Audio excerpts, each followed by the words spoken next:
What's going on, guys? My name is Oreo Token, and today we're going to be talking about the next weapon in the Season of Splicer series called the Gridskipper. If you haven't heard about this pulse rifle, well, let's just say you probably got killed by it by now. It is a really fun gun to use, a 540 RPM pulse rifle, which isn't usually meta, but this one's a little different. So let's go ahead and talk about the Gridskipper and see what we have on this weapon.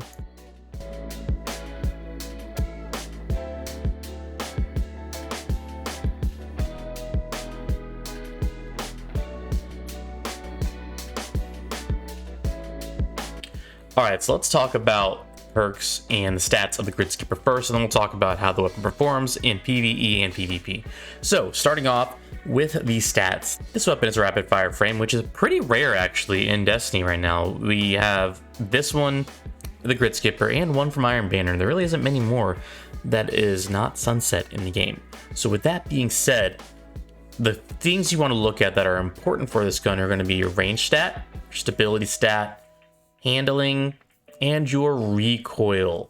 Those are going to be your big ones right there. The reason why is because looking at range, pulse rifles are kind of like your mid-tier weapons, and rapid fire frames, range kind of keeps them kind of sticky to the head and also prevents damage fall off from happening closer than further.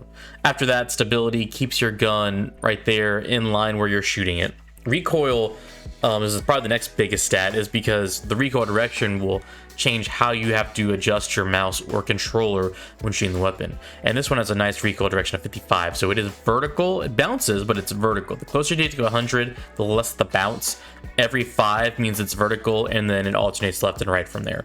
So those are the important things to talk about. So looking at your barrel perks, this is where it gets really interesting. Depends on how you want to use your gun. If you want to be able to keep it as steady as possible and there's no recoil at all, I would look at arrowhead break. Plus 30 recoil direction will make it from 55 to an 85. It means the gun's barely even gonna bounce.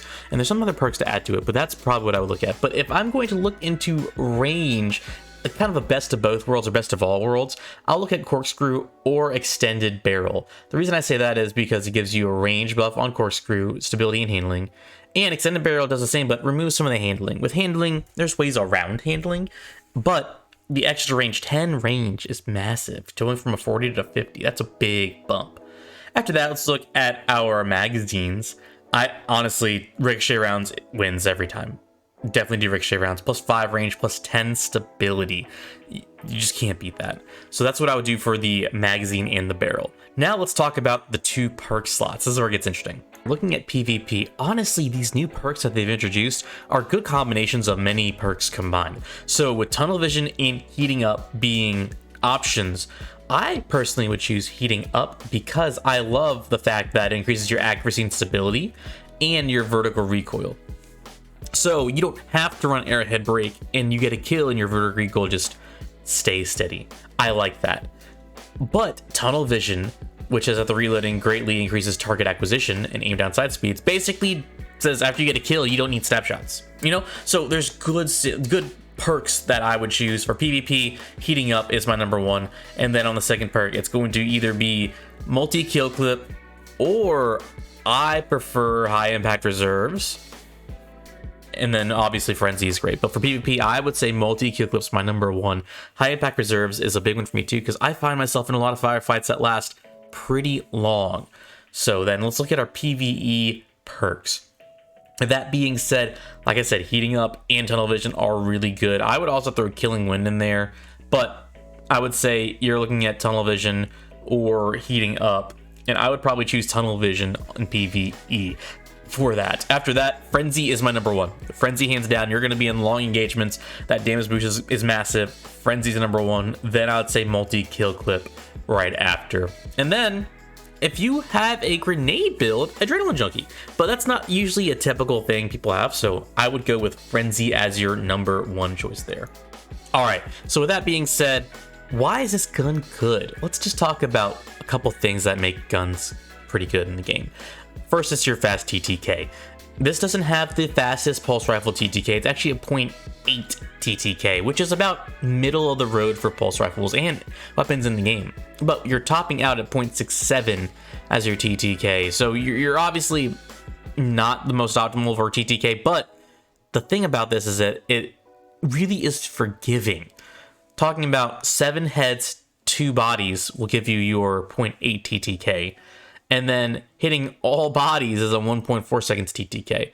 That anywhere in between, you're gonna fall probably close to 1 second. That's probably where you're gonna be. With other guns in the game, that's pretty good. That's about where you're gonna, if you're not extremely accurate and you just can't laser someone in the head, that is a very competitive TTK. So it's very forgiving, and the TTK is pretty good. Comparing it to other pulse rifles. Then you throw the range into there that a pulse rifle has over other weapons. Obviously 120s are meta right now, still are. 140s are very close. If 120s basically lost a couple meters of range, 140s would have, and 140s were brought up, there would be so much competition between 140s and 120s. So that's a different story for another day. Let's not talk about that now. But pulse rifles have more range than those guns. I'm on a 140. So if you're fighting a lot of 140s, look at your pulse rifles. That's a good way, primary use to look at that. After that, charged with light builds are so easy to do these days.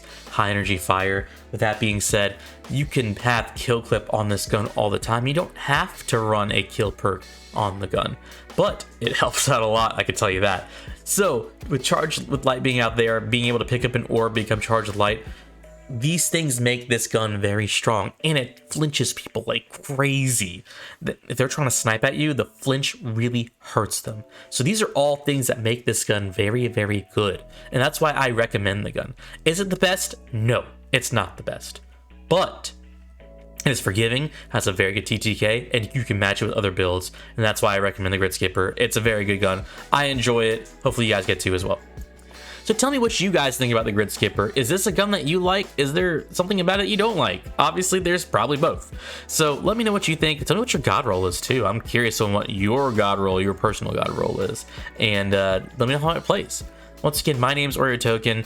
I'm trying to put out all these videos for you guys. This is finishing up the seasonal weapons from the seasonal activity. And there's a lot of other weapons out there. The Raid dropped. There's the Fatebringer, the Vex Mythiclass. There's a lot of guns out there to talk about. And there are a lot of builds to talk about too. A lot of content coming out. Good stuff. Hope you guys are having a great day. Once again, my name's Oreo Token.